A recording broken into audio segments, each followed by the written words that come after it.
Hi అండి, welcome to our channel. ఈరోజు ఎంతో టేస్టీగా ఉండే పన్నీర్ కర్రీ ఎలా తయారు చేయాలో చూద్దాం. ఈ రెసిపీకి కావలసిన పదార్థాలు ఏంటో, తయారు చేసే విధానం ఏంటో చూసేద్దాం. కావలసిన పదార్థాలు: 200 గ్రామ్స్ పన్నీర్ చిన్న ముక్కలుగా కట్ చేసుకున్నవి,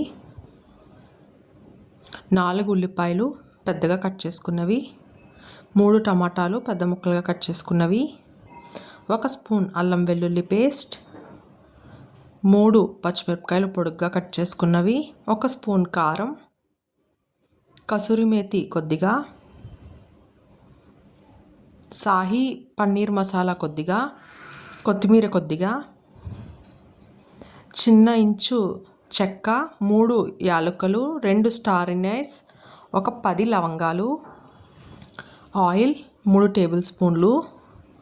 ముందుగా స్టవ్ ఆన్ చేసి ప్యాన్ పెట్టుకొని అందులో 1 స్పూన్ ఆయిల్ వేసుకోండి. ఇప్పుడు అందులోనే లవంగ, చెక్క, యాలుక్క వేసుకొని ఫ్రై చేసుకొని, ఇప్పుడు అందులోనే పెద్దగా కట్ చేసుకున్న ఆనియన్స్ని కూడా వేసుకోండి.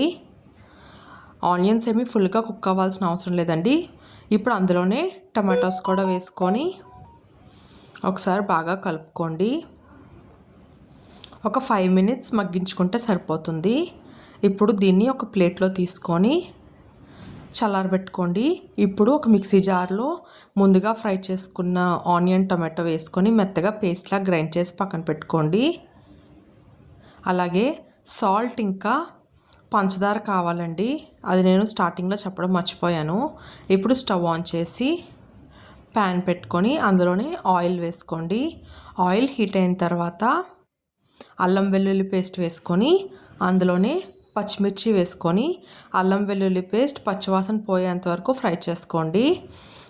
ఇప్పుడు బాగా ఫ్రై అయిన తర్వాత అందులోనే ముందుగానే రెడీ చేసి పెట్టుకున్న ఆనియన్, టమాటో పేస్ట్ వేసుకొని పచ్చివాసన పోయేంత వరకు కలుపుతూ ఫ్రై చేసుకోవాలండి. ఇప్పుడు ఇందులోనే ఉప్పు ఇంకా 1/4 టీ స్పూన్ పంచదార వేసుకోండి. పంచదార వేసుకోవడం వల్ల మనకేం స్వీట్నెస్ రాదండి, టేస్ట్ బ్యాలెన్స్ అవుతుంది, టేస్ట్ చాలా బాగుంటుంది.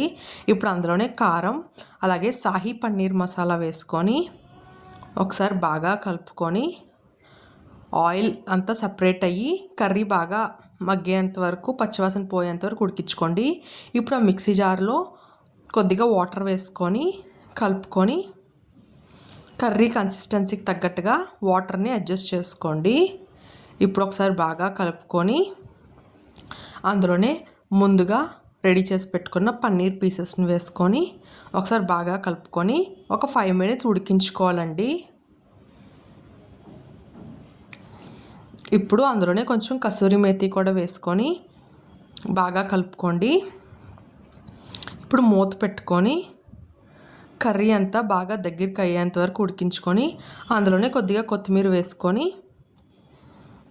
మనకి కూర బాగా దగ్గర పడిన తర్వాత స్టవ్ ఆఫ్ చేసి ఒక సర్వింగ్ బౌల్లో తీసుకొని రైస్తో కానీ, రోటీతో కానీ, అలాగే ఫ్లేవర్డ్ రైస్ దేంతో అయినా సర్వ్ చేసుకుంటే చాలా టేస్టీగా ఉంటుందండి. ఈ రెసిపీ మీకు నచ్చినట్లయితే ట్రై చేసి ఎలా ఉందో కమెంట్ చేయండి. అలాగే మన ఛానల్ని కూడా సబ్స్క్రైబ్ చేసుకోండి.